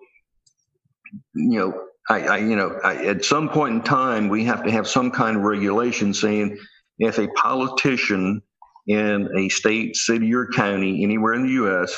does not do enforcement of federal law for immigration, then that politician can be arrested and put in jail. We have to have something to enforce that, because right now, these politicians, from the mayor in New York City to the state of California, all of them welcome illegals, because that's how they get their power. That's how they get support. That's how they get votes. Why do you think the Democrats don't want any kind of verification of illegals in the census counting? Because when they do the census counting in 2020, they're going to count illegals and everybody else, and so their numbers go up. And so, that's why they encourage all these illegals to come to these sanctuary cities, sanctuary states, because it means power, it means more money, and more votes. And so that has to stop. The other thing is that the State Department has to reduce the resettlement programs into the U.S. You look at Minnesota, for example, State Department forced all these immigrants into Minnesota, and you have huge problems in Minneapolis and many other areas of Minnesota. Just recently, the governor of Texas told the federal government, I will not take any more resettlement individuals coming into the U.S., which is great. And so these states are now stepping up to the plate and telling the federal government, I'm not going to take it anymore, because once they get here, they're our responsibility. They cost our taxpayers. We got to educate them. We got to do the second language. And, it's very, very costly for all these resettlement programs, and the federal government dumps them, and that's it. And then the other thing that Michael was talking about, and, we have to look at, is we have to reduce the foreign students in the STEM programs, especially in our colleges, because if we educate somebody how to build nuclear bombs or any kind of physics or even rockets, cruise missiles, those sort of things, they're going to leave and go back to their own country, and they're going to develop their own. And so what are we doing? Because with our visa and our green card system, we don't allow these foreign students to stay in the U.S. We force them back home. Yet we will take millions of illegal immigrants with no education to flood our market and support them throughout their life and their children's lives and everything else. And so what are we doing? It's really a question for the politicians and the American taxpayer. Well, it makes perfect sense to terminate that kind of activity. Chuck, what I want you to talk to our listeners about, so that we've got a better understanding, I want you to talk about the layered border security systems, how that works, what those programs are, and how that whole thing has to be engineered as part of an overall solution. Okay. Along the southern border, you have lots of diverse territory, land, mountains, rivers, and all those sort of things. And so you have to engineer a border system that meets that terrain. And so you'll probably have to have 3 to 4 different templates to put all along the southern border, and the northern border is totally different. And so you have to have a physical barrier. And if you look at what Israel is doing and how they started protecting their citizens from all of the attacks that they had several years ago, they have, again, we have given this to CBP. They know about it. And again, they're starting to implement it under President Trump. They didn't before. The picture you have up now is from Israel. And so they have what we call a touch fence. And so it's sensors in the fence. And so if anybody touches that fence, alarms go off. And so you need a border wall with the sensors and paved roads, because you've got to get to those areas quickly. And if you look at along our southern border, you have thousands of miles that are just dirt roads, and you know a lot of it you can't even get through. Mm-hmm. And so you can't get to the areas. And so we also use UAVs, which are very small and inexpensive, to go along the border and really do the motion and also the visual detection. Again, the Border Patrol only has some mostly light weapons, where the drug cartels have very heavy weapons, and our border security has to have the quick reaction forces, the helicopter support, the intel, and the plane surveillance in order to do this layered security, so that we have an idea of what's going on at 24/7 along the entire border. And again, if you go back and look at the Berlin Wall, they had the guard post so many feet apart so they could see. Well, we don't need that. We just don't need that anymore. But we need a physical barrier, because that's what's going to stop. Now, in Israel, they have 2 fences. They have a fence on the outside, and then they have a road, and then they have a fence on the other side. And so if you do get over one fence, then you got to get over another one. But that's very expensive. And so the Trump administration has used good technology. And, you showed a picture of the new wall design earlier, where it's an anti-climb wall. And that's what you need. But you got to go down deep, 3 to 4 to 5 feet, so that they can't dig under it, and you have sensors on it. So if somebody touches it or starts to dig or whatever, then you know exactly what to do. And then you can send your support staff, whether they go by helicopter or whether they go by just a vehicle, in order to see what's going on and arrest the people. And so the other thing that we have suggested and told CBP and DHS and the White House is that you have to have the entire system on the border, and not be transporting all these individuals all over the world, all over the U.S.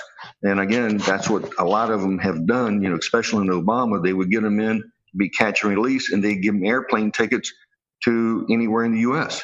Well, you need your detention facility, your court system, everything right there on the border.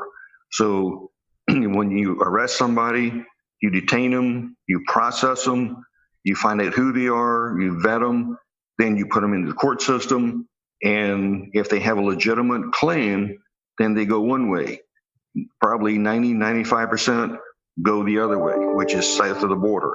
And so Mexico, again, has really stepped up to the plate, where they have stopped all these caravans coming through. And if somebody wants to apply, they're holding them in Mexico while their paperwork is being processed through the U.S. system, and they're not in the U.S. in the catch and release program. And that is very important and very key. Well, and it's also very, very common sense. You mentioned earlier that illegal immigrants, not legal immigrants, but illegal immigrants account for something like 240 billion in additional expense to American taxpayers. So, a border wall and reducing illegal immigration makes a lot of sense because we can pay for it in much less time than 1 year that we pay all these extra expenses out to support illegal immigration. So it makes perfect sense. And I see what's happening in California. California is going bankrupt as a result of their stupid immigration policies and their sanctuary state and sanctuary city policies. Mm-hmm. Yep. And again, the picture that you have up now, that's a picture that we took earlier where CBP was putting up fixed towers and they also had mobile towers. And again, the technology they used, they couldn't see down into the wadis and they can only see certain distance.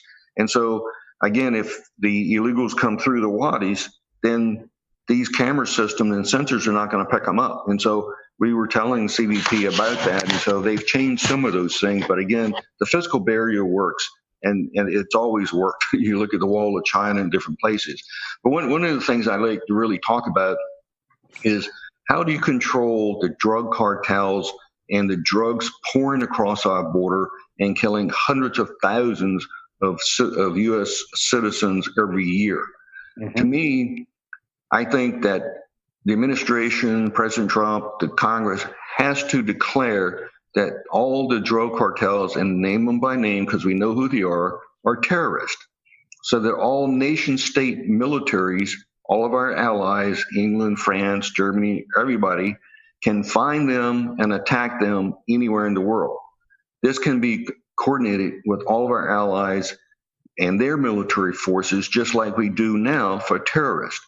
And again, if you look at what's going on with the cartels in Mexico, Central and South America, they have expanded their networks all over the world. And so you have methamphetamine, all these other drugs being made in China. They're pouring into Mexico. They're coming into Canada.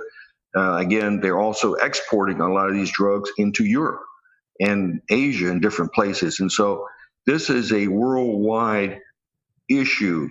And so something has to be done in order to control these drug cartels. And I'm saying that we need to declare them as terrorists where we can attack them and use the military tools that I discussed before anywhere in the world against them, even in our own cities, because we have over 1 million now of the gang members out of Central and South America in the U.S. Funneling drugs into the U.S. every day.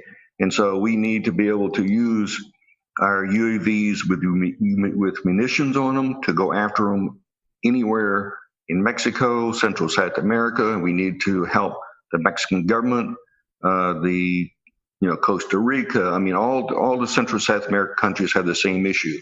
And so we need to go in and help them. And we need to be able to have our military support this effort worldwide. We use the satellites, we use human intelligence, we use the DIA, the CIA, NSA, we use all of our agencies in fighting the drug cartels. And this would make a huge difference in the United States with reduction of Americans on drugs. And again,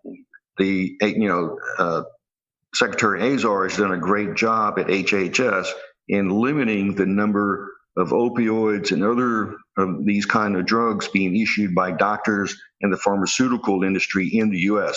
Now we need to go after these drug cartels and do something about it. Mm-hmm.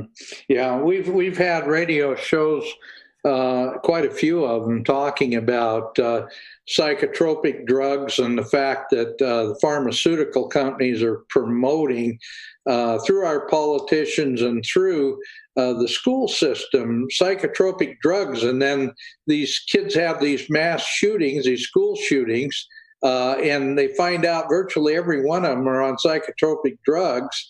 And obviously there's so many pieces to this puzzle, Chuck, that we've just got to get our society back. We've got to win back the American dream and the decency that this country was really founded on. Isn't that really what we're needing right now? Absolutely. You look at the education system that has been going on over the last 20, 30 years, and our young kids have been indoctrinated. They've been told, well, you got to take this drug. It will help you here. And again, our society has put a lot of our kids on drugs that don't need to be on drugs. They want to, be able to have pleasure all the time. Well, it's just human nature that you're not going to be happy all the time, and you're going to have conflict, and you're going to have issues and all these sort of things. So, again, we have to look at how do we protect American kids?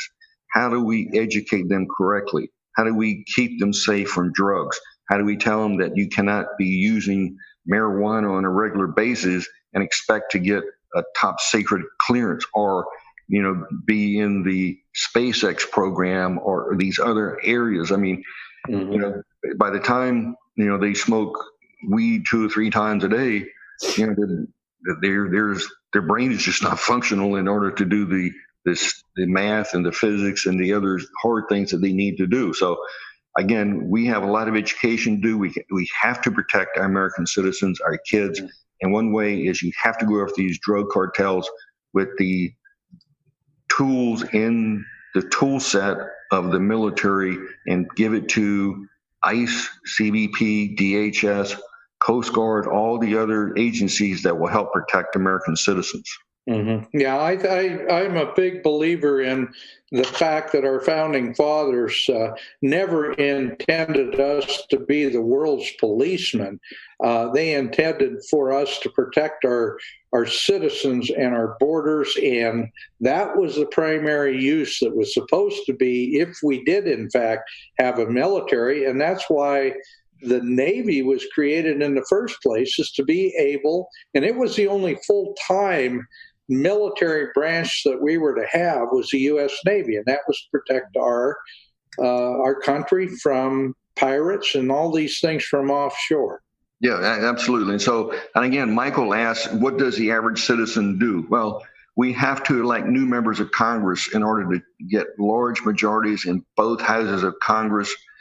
I mean, the Democrats have just done a terrible job of, trying to push impeachment, the Russiagate, all this other stuff. I mean, it's surprising that President Trump has got so much accomplished with so much controversy and everybody against him over the last 3 years. I pray for him every night, that he has the strength to get up in the morning and do what he can do for the American citizen.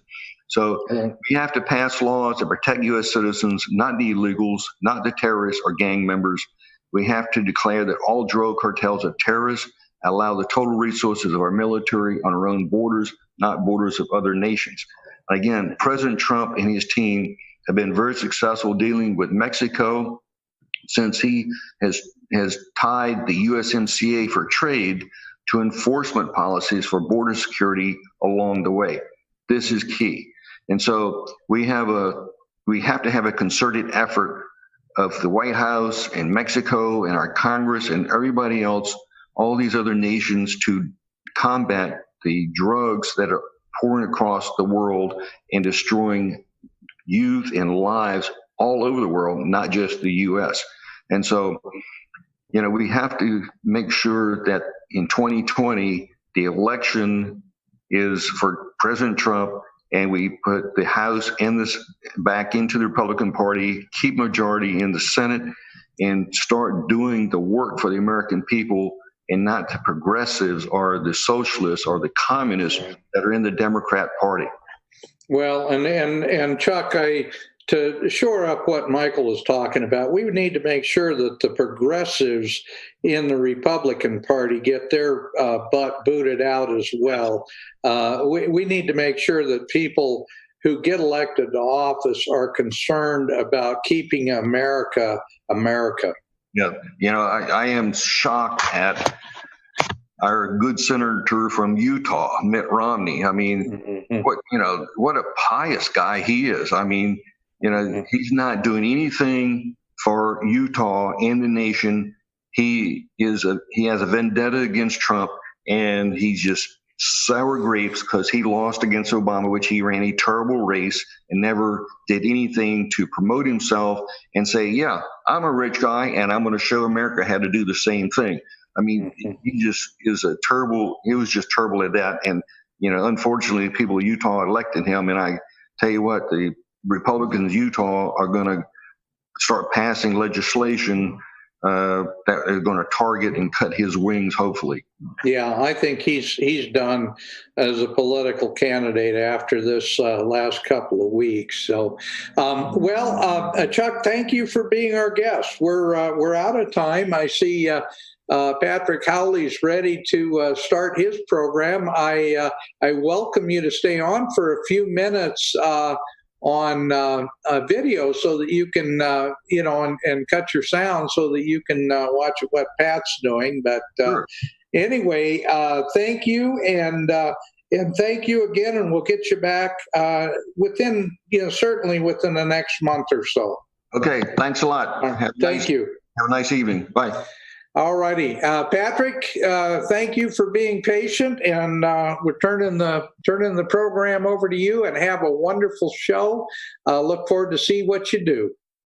And we are, as a people, inherently and historically opposed to secret societies, to secret oaths, and to secret proceedings.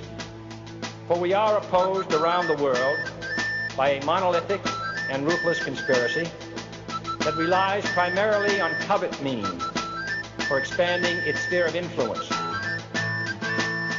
It was 1776 when the founders signed the writ of independence from the Brits. It was revolution. Now an enemy from within would enslave us all again and deprive us of our rights in the Constitution. Restore the Republic. Wake up, it's time to understand.